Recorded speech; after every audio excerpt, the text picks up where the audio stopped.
Kinematics से पहले हम लोग क्या देखे हैं, बेसिक यूनिट्स ऑफ फिजिक्स, और क्या देखे, यूनिट एंड डायमेंशन, ठीक है, रेफरेंस फ्रेम थ्योरी। तो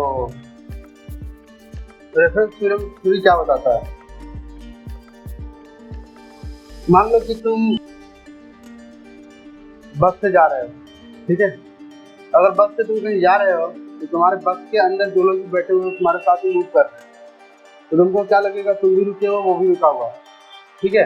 मगर बस से बाहर जब देखते हो, रोड पे देखते हो, तो लोग क्या कर रहे होते हैं, वो रुके हुए रहते हैं और तुम जा रहे होते हैं। कोई भी चीज स्टैटिक है या मूवमेंट कर रहा है वो कौन बताता है, वो डिफरेंस फ्रेम बताता है, ठीक है। डिफरेंस फ्रेम मतलब किसके रिस्पेक्ट में तुम अपने आप को देख रहे हो, ठीक है। हम लोग को पता है कि हम लोग अर्थ पे हैं, ठीक है, अभी हम लोग को लग रहा होगा हम लोग रुके हुए, मगर अर्थ जो है अबाउट 30 किलोमीटर प्रति सेकेंड के रेट से सूरज के चारों तरफ रिवॉल्व कर रहा है। इतने रफ्तार से हम लोग मूवमेंट कर रहे हैं, मगर हम लोग क्या लग रहा है, हम लोग रुके हुए हैं। ऐसा क्यों हो रहा है, क्योंकि हम लोग के आसपास की सारी चीजें उतनी ही स्पीड से मूवमेंट कर रही है। हम लोग का रिलेटिव स्पीड क्या है, 0, इसलिए हम लोग को क्या दिख रहा है कि हम लोग रुके हुए। तो डिफरेंस फ्रेम थ्योरी बोलता है कि पूरे यूनिवर्स में ना कुछ भी रुका हुआ नहीं है, सब किसी न किसी चीज के रिस्पेक्ट में मूवमेंट कर रहा है। एब्सोल्यूट रेट बोल कर भी कुछ होता नहीं है, ठीक है।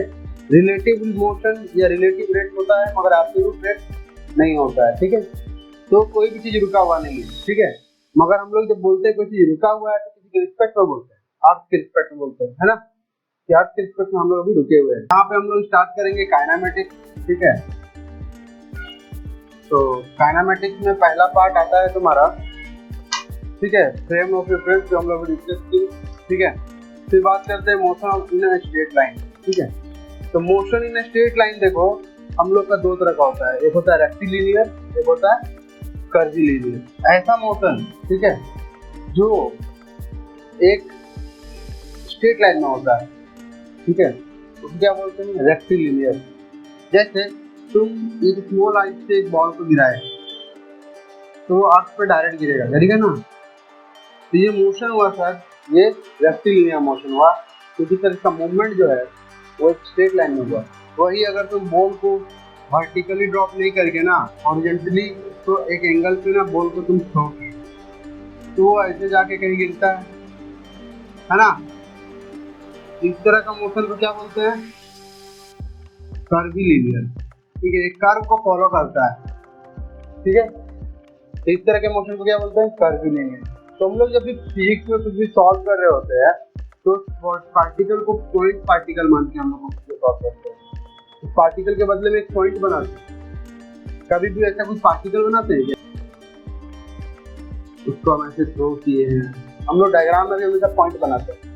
तो हम लोग क्या करते हैं, उस पार्टिकल को रिमूव करके उससे एक इक्विवेलेंट पॉइंट मास बना लेते हैं। पॉइंट मास क्या होता है, जिसका मास तो पार्टिकल के बराबर है, मगर उसका डायमेंशन पॉइंट है, उसका कोई डायमेंशन नहीं, वो एक पॉइंट है, ठीक है।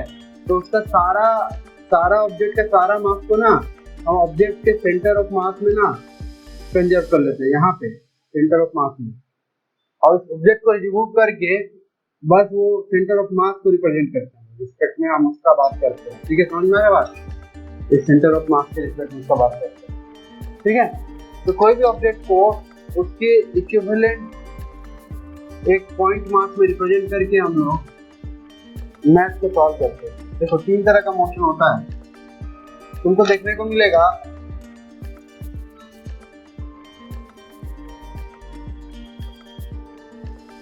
जब भी तुम्हारा मोशन ना स्ट्रेट लाइन में होगा, जब केवल एक लेंथ या कोई वन डायमेंशन इंटर करता है, तो टोटल कितने डायमेंशन होते हैं, 3, ठीक है, एक्स वाई और जेड। 3 में से कोई एक डायमेंशन में कुछ बात होगा तो उसको 1D बोलेंगे, ठीक है। तो यहाँ पे ऑब्जेक्ट जब स्ट्रेट लाइन में मूव कर रहा होता है तो उसको क्या बोलते हैं, 1D बोलते हैं। 2D का बात करें जिसमें 2 डायमेंशन में फर्क पड़ता है, तो the change in their is a change in 2 dimension, उसको क्या बोलते हैं, 2D। तो एक्चुअली में तुम मान लो कि एक तो तुम बॉल को ना अल्फा डिग्री एंगल में थ्रो किए, तो सर ये कैसा है,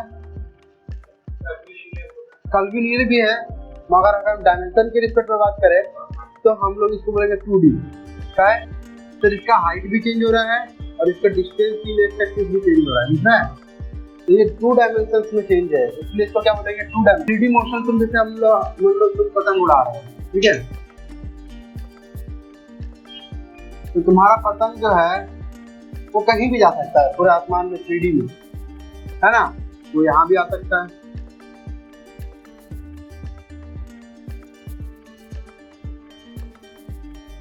ठीक है? तो कहीं भी जा सकता है, वो अपना हाइट भी चेंज कर सकता है, पैरेलली शिफ्ट भी करा सकते हैं उसको विंडी डे में, और उसको हॉरिजॉन्टली मूव भी कराते हैं। जब पतंग को तुम ढील देते हो तो क्या होता है, पतंग ऐसे ऐसे ऐसे पीछे चला जाता है, फिर पतंग सिर्फ तुमको यहाँ दिखेगा। फिर तुम इसमें जब टान लगाते हो तो क्या होता है, पतंग एक बार फॉलो करके ऊपर जाता है ना? ऐसा होता है कि नहीं होता है? बोलो, होता है ना? तो ये एक ऐसा मोशन है जो तुमको तीनों यहाँ पे दिखेगा, एक्स वाई जेड तीनों एक्सिस में चेंजेस तुमको देखने को मिलेंगे। इसको किस तरह का मोशन बोलते हैं सर? इसको बोलते हैं 3D motion. Sir position vector होता क्या है? ठीक है, पोजीशन वेक्टर होता क्या है? तुम्हारा मान लो तुम एक ओरिजिन में हो, ये पॉइंट है, ये पॉइंट है,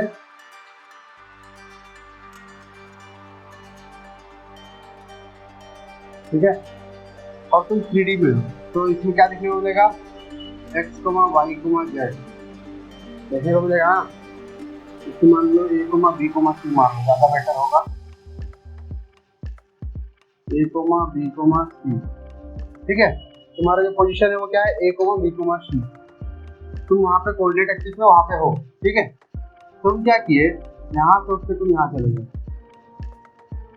तो यहाँ मतलब पहले A1 था, B1 था, C1 था, अब चले गए A2, B2 और C2, ठीक है?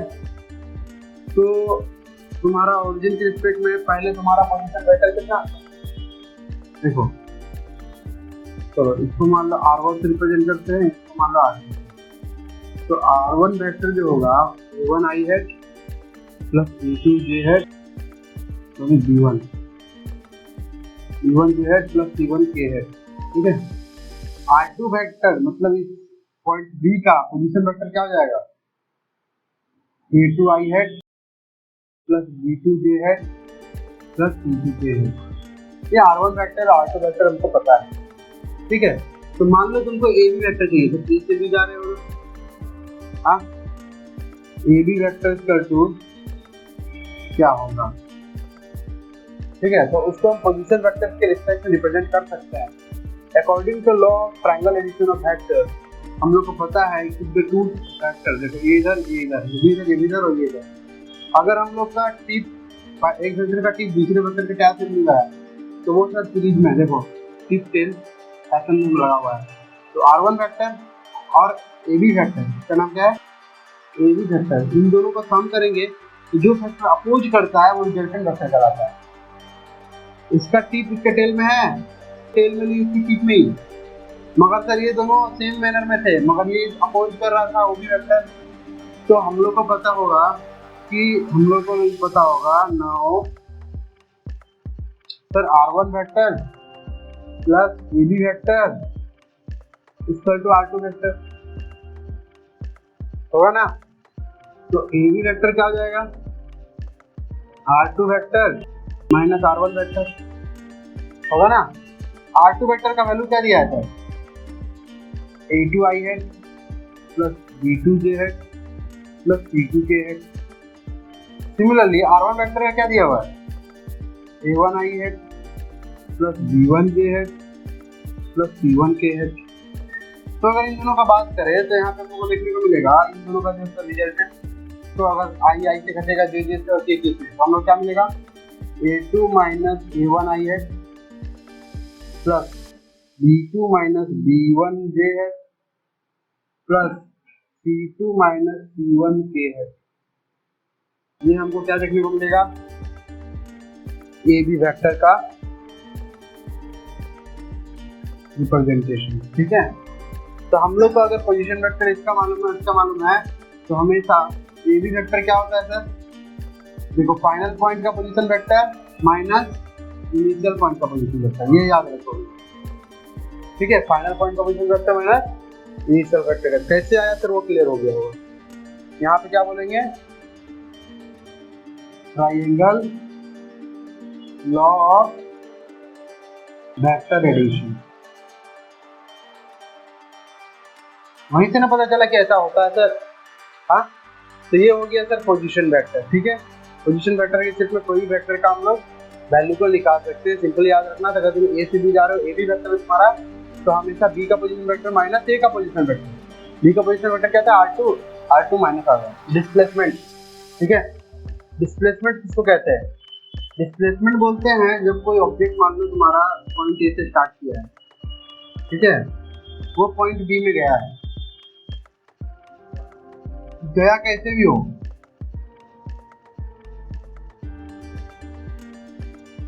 गया कैसे भी हो, ठीक है, मगर हम लोग क्या करते हैं, ए का पोजीशन वेक्टर निकालेंगे। तो अगर मैथमेटिकली बोलेंगे ना, हम लोग आपको कैलकुलेशन पे बेस करके बोलेंगे कि हम लोग न्यूमेरिकल सॉल्व करना है, तो हम लोग को ये पता है कि sir displacement is the smallest distance between two point, मगर हम लोग को वो इनफ नहीं है डिफरेंशियल।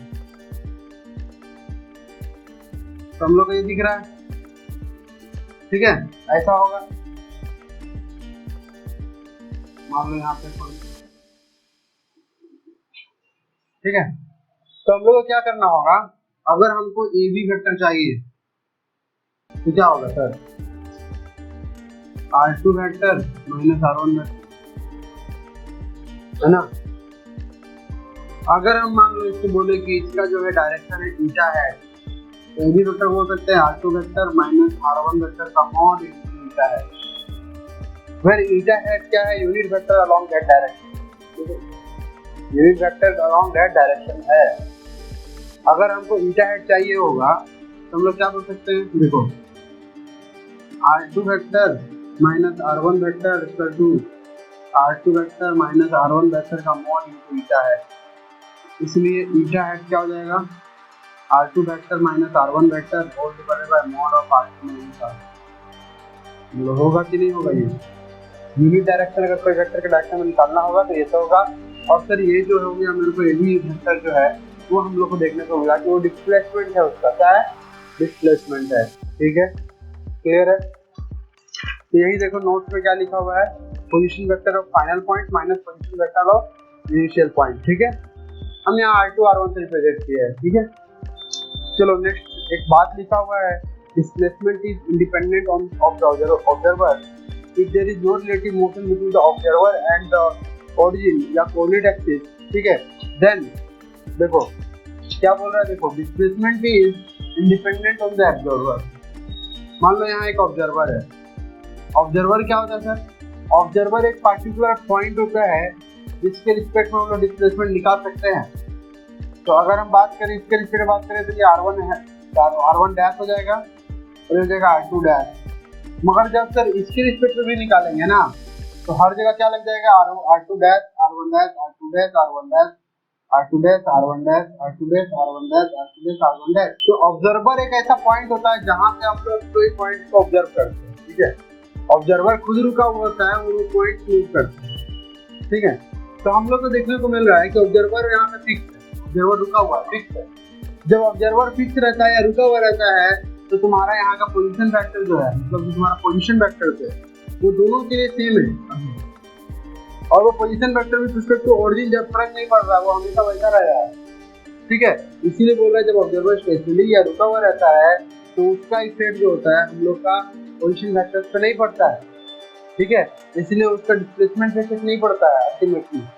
मगर यही ऑब्जर्वर अगर मूव करेगा सर, यही ऑब्जर्वर अगर मूव करेगा तो हम लोग क्या होगा, देखो ऑब्जर्वर जैसे जैसे मूव करेगा उसका रिलेटिव वेक्टर बदलेंगे, फिर उसके रिस्पेक्ट में हम लोग का डिस्टेंस भी बदल जाएगा। तो हम लोग को जो ऑब्जर्वर होता है उसको ओरिजिन के रिस्पेक्ट में कांस्टेंट रखना होगा ताकि हम लोग का इसका इफेक्ट ना पड़े, ऑब्जर्वर का इफेक्ट ना पड़े। क्वेश्चन नंबर ए क्या बोल रहा है, observer 1 is on a car a moving with velocity 10 metre per second.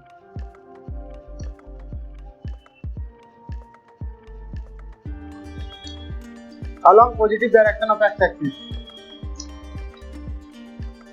इधर है x axis और इधर है y axis। ऑब्जर्वर कौन है सर? ये ऑब्जर्वर 1, ठीक है। moves on a car A moving with a velocity 10 meter 1 second along positive direction of x axis। observer 2 is on car B moving with the same velocity of A। the अच्छा observer B जो है मान लो कहीं है, वो same velocity से move कर रहा है, ठीक है, वो भी सेम वेलोसिटी से मूव कर रहा है। An object C is moving with the velocity 20 meter per second along positive direction of x axis। An object C, तो सर ये मेरा A था, ये मेरा B है और ये मेरा C है, ठीक है। ये कितना से मूव कर रहा है? 20 मीटर पर सेकंड, ठीक है। और हम positive direction of x axis का मूवमेंट किधर है? Positive direction of x axis. After t is equal to 2 seconds from the starting of the motion, what is the displacement of the object observed by the observer 1 and 2? देखो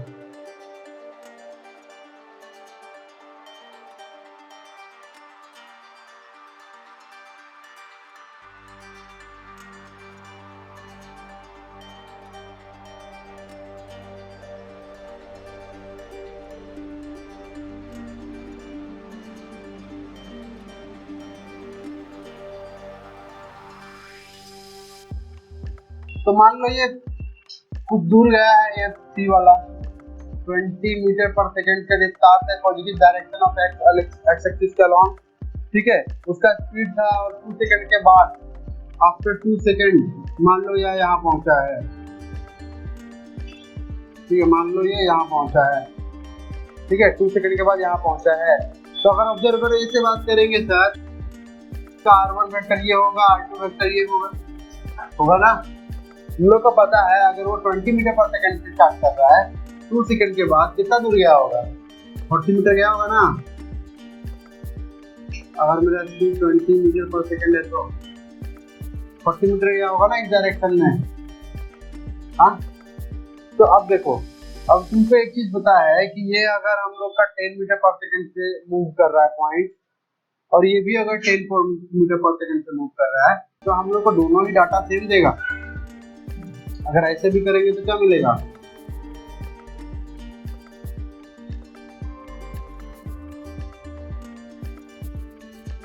ये भी उतना ही data देगा।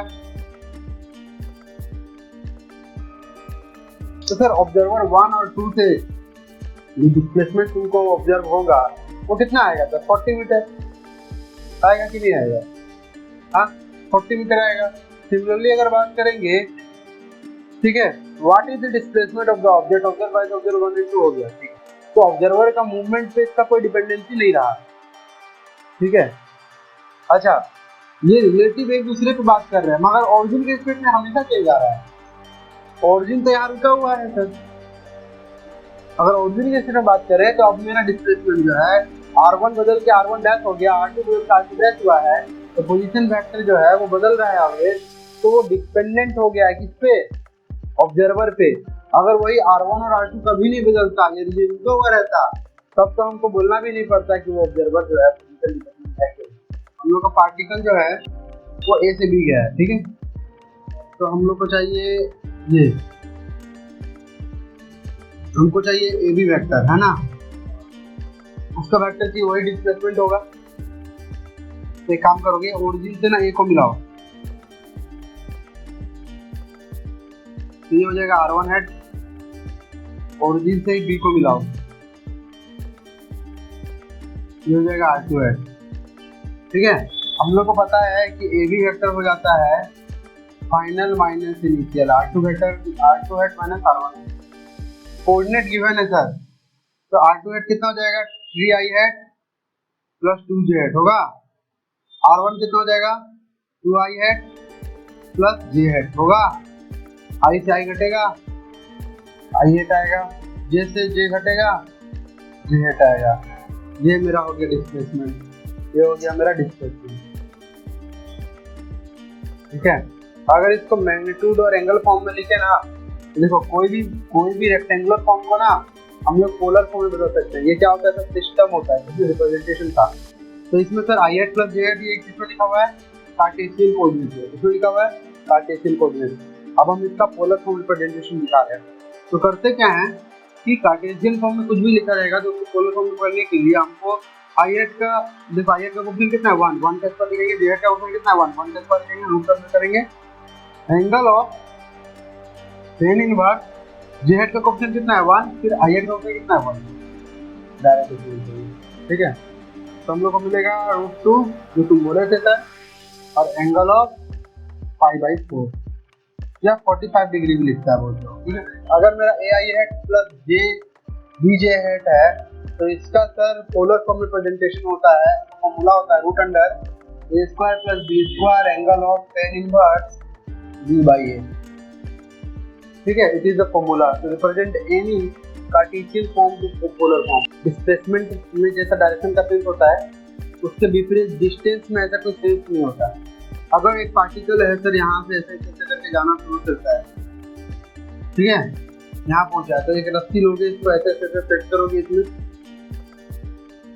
इसको stretch करोगे, stretch करके starting और and point का मेजरमेंट लोगे, टोटल जो आएगा लेंथ वही मेरा डिस्टेंस होगा। ठीक है, एज कंपेयर टू डिस्टेंस का अगर कंपैरिजन किया जाए डिस्प्लेसमेंट के साथ तो हमेशा याद रखना distance is always greater than और इक्वल टू डिस्प्लेसमेंट।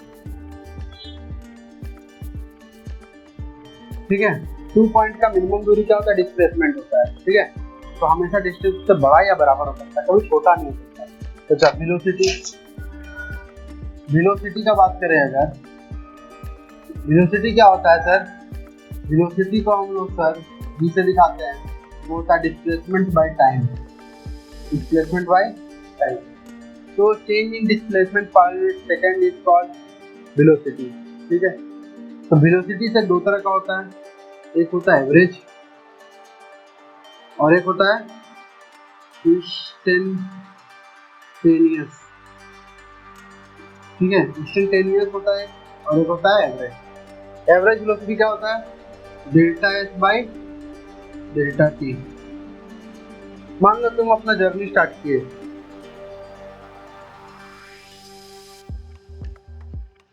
तो ये जो निकलेगा डेल्टा एस मिलेगा और इसमें जो टाइम फ्रेम लगा उसको क्या बोलेंगे, डेल्टा टी बोलेंगे। क्लियर हो रहा बात। तो टोटल जब तुम्हारा जर्नी शुरू हो चुकी, खत्म हो गया ना, उसके बाद तुम निकालते बैठ के क्या, एवरेज वेलोसिटी। ठीक है, तो इनिशियल पॉइंट पता होता है तुमको, फाइनल पॉइंट पता होता है, तो तुम क्या करते हो, फाइनल माइनस इनिशियल करके डिस्प्लेसमेंट निकाल लेते हो डिवाइड बाय टाइम, तो डिस्प्लेसमेंट पर टाइम मिल जाता है, वो होता है सर एवरेज। ठीक है, अपार्ट फ्रॉम दैट अगर बात करा जाए तो इंस्टेंटेनियस को बोलते हैं sir limit delta t tends to 0 delta S by delta t, delta S by, इसको क्या बोला जाता है सर, इसको बोला जाता है इंस्टेंटेनियस वेलोसिटी। ठीक है, इसमें होता क्या कि अभी तुम जर्नी स्टार्टिंग से यहाँ पहुंचे हो तो यहाँ से यहाँ तक का फाइनल डिस्टेंस निकालेगा। ठीक है, समझना बात, तुम जर्नी स्टार्ट कर दिए जैसे जाना, अब तुम यहाँ से और यहाँ गए, बीच का कुछ बहुत छोटा टाइम स्पैन ले लेगा, यहाँ पे एक छोटा सा टाइम स्पैन ले लिया, इसका फाइनल माइनस इनिशियल करके डेल्टा एस निकाला बाई डेल्टा टी निकाला, जो तुम्हारा चेंजिंग टाइम है वो बहुत छोटा था, टी टेंड्स टू 0 पे निकाला। तो ये हर समय बदलते रहता है। तुम अपना देखना, तुम्हारे बाइक में हमेशा क्या लगा रहता है, स्पीडोमीटर लगा रहता है, उसमें जो स्पीड बताता है ना वो इंस्टेंटेनियस स्पीड बताता है। यहाँ पे हम स्पीड बोल रहे हैं, वेलोसिटी नहीं बोल रहे। क्यों, वेलोसिटी सर बाइक में नहीं बताता है। वेलोसिटी क्यों नहीं बताता है, क्योंकि बाइक में सर चक्का जो होता है ना उसका रिवोल्यूशन काउंट होता है, तो वहाँ पे कोई डायरेक्शन का सेंस को नहीं टैकल किया जा रहा है, वहाँ पे बस डिस्टेंस को बताया जा रहा है। तो जो डिस्टेंस है वो वहाँ पे डिस्टेंस का बात किया है, इसलिए उसको बोला इंस्टेंटेनियस स्पीड। बट यहीं पे वही अगर डिस्प्लेसमेंट हो जाएगा तो बदलने, तो क्या हो जाएगा, हम लोग का इंस्टेंटेनियस वेलोसिटी कहलाएगा। ठीक है, तो इसका हम लोग देखते हैं क्या होता है। देखो, इंस्टेंटेनियस वेलोसिटी का बात करेंगे। ठीक है, तो मान लो तुम स्टार्टिंग टाइम में टी टाइम में थे, ठीक है, तुम्हारा डेल्टा देखो, टी टाइम से तुम्हारा देखो यहाँ पे तुम 0 पे थे, टी इक्वल टू 0 पे, फिर टी इक्वल टू 0 से स्टार्ट करके यहाँ पर t equal to delta t में गए। डेल्टा टी को मान लो बहुत छोटा है तो उसको एच मान लो, टी इक्वल टू एच तक है, ठीक है। हाँ, एच इज, तो हम लोग को पता है कि एच टेंस टू क्या है, 0 है, ठीक है, ठीक है। अब यहाँ पे टी टाइम पे सर, देखो टी टाइम पे सर जो मेरा डिस्प्लेसमेंट था, मान लो एस इक्वल टू एच था, ठीक है, एफ ऑफ टी का फंक्शन ऑफ टाइम मान लो, तो यहाँ पे F of T plus H हो गया। ये टी इक्वल टू टी पे था, मान लो यहाँ पे टी इक्वल टू टी पे था और यहाँ पे क्या हो गया, टी प्लस एच पे हो गया। तो यहाँ पे उसी तरह ये भी चेंज हुआ। अच्छा, एच नहीं, यहाँ पे डेल्टा टी नहीं, डेल्टा टी, डेल्टा टी, यहाँ पे टी, ठीक है। तो हम लोग का क्या हो रहा है यहाँ पे, हम लोग को पता है limit delta T tends to 0 f of, देखो फाइनल माइनस इनिशियल करना पड़ता है, t plus delta t minus f of t whole divided by t plus delta t, final minus initial t होगा ना। सर ये किसका फर्स्ट प्रिंसिपल है differentiation का, according to the first principle of the differentiation ये क्या हो जाता है, d d t of f of t. F of T क्या था सर मेरा, एफ ऑफ टी क्या था सर, डिस्प्लेसमेंट था, है ना। तो हम लोग को क्या मिला यहाँ पे, D S by D T. तो sir D F of T by D T sir D S by D T, यही इक्वल होता है limit delta T tends to 0 delta S by delta T, ठीक है, delta S by delta T. इसी को क्या बोलते हैं सर, इंस्टेंटेनियस। एक पार्टिकल है जो मूव कर रहा है कैसा, सर्कुलर पाथ में, जिसमें वाई एक्सिस क्या दिखा रहा है, डिस्प्लेसमेंट, एक्सिस क्या दिखा रहा है, टाइम। तो अगर हम बात करें सर, बोला है कि पी और क्यू जो है वो डायमेट्रिकल लाइन में है, तो जब पी से क्यू जा रहा है पार्टिकल, पी से क्यू जा रहा है, तो उसका डिस्प्लेसमेंट या एवरेज वेलोसिटी दिखा है, एवरेज वेलोसिटी क्या हो। तो सर जब यहाँ पे था तो उसका डिस्प्लेसमेंट कितना था, 2, यहाँ पे था तो कितना था, 2, तो सर 2 माइनस 2 होगा।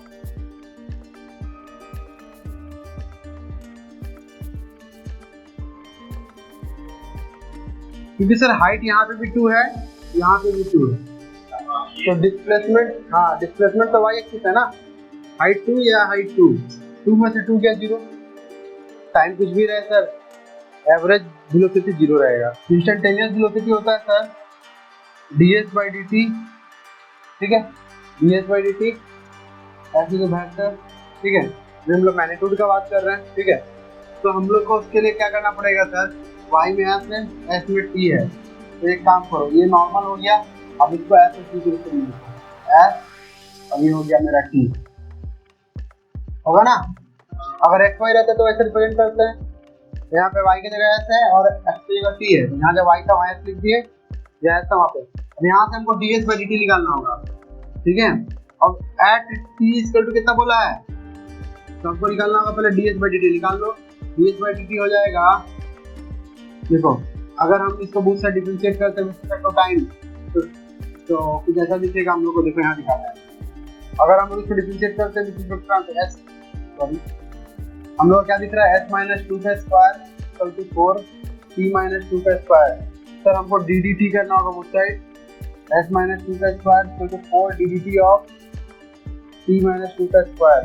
सर यहाँ से 2 s माइनस 2 निकल जाएगा, ddT of s minus 2 equal to 4 2 t minus 2 निकल जाएगा, ddT of t minus 2।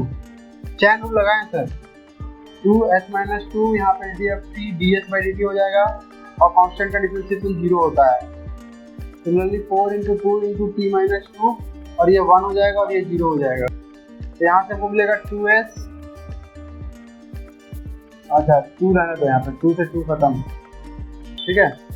s minus 2 मिलेगा ds by dt equal to मिलेगा 4 into t minus 2, sir ds by dt क्या मिल जाएगा, 4t minus 2 divide by s minus 2 मिलेगा। अब हमको क्या बताना है, ds by dt at t equal to 3, ठीक है।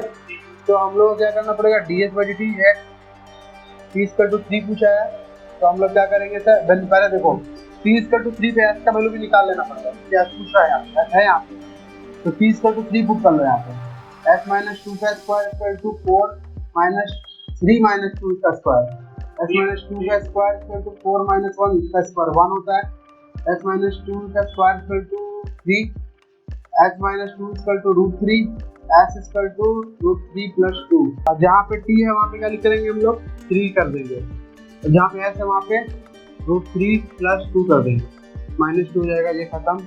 तो 4 by root 3 metre per second answer. तो डिस्प्लेसमेंट अगर हम लोग को इंस्टेंटेनियस वेलोसिटी पूछेगा तो कितना आएगा sir, 4 by root 3 metre per second.